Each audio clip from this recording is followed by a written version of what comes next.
滞留在武汉的这个国人，我想我们政府非常关心滞留在中国大陆民众的状况。那么陆委会跟海基会同仁也经常透过电话关怀与说明最新的状况，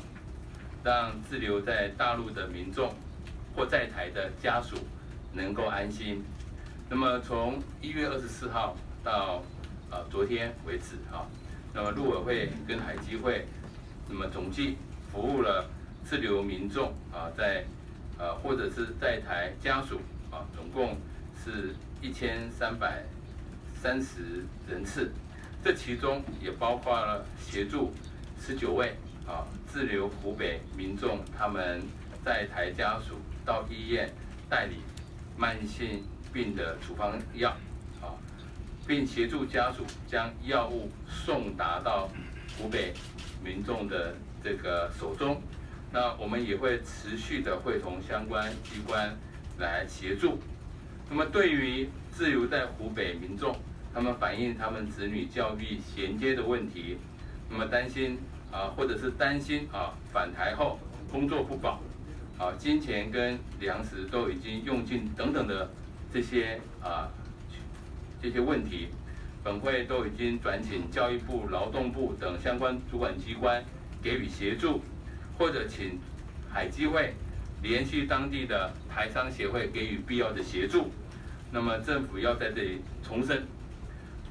在湖北滞留的民众都是我们的同胞，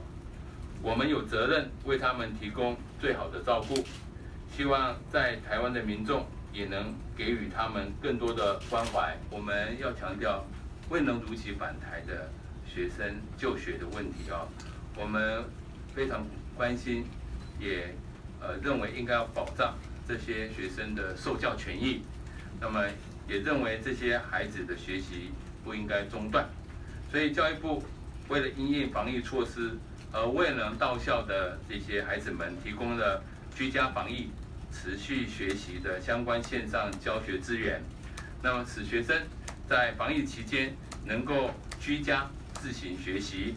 那么本会也会会同教育部、移民署适时协助这些台湾学生学习使用相关的线上教育资源，同时我们也会协同教育部洽请在中国大陆的3所台商学校研议提供远距教学资源。我们也建议这个各级学校在2月25号陆续开学后，以适当的方式提供相关的教材给在大陆未能返台的台湾学生，让这些学生能够做好返台前的学习准备。另外，我们也请教育部提醒各校，在疫情缓和之后，针对这些滞留在中国大陆的台湾学生返校就学后，能够积极提供相关课程的辅导以及关怀协助，来让这群孩子能够顺利衔接课程，学习不中断。谢谢。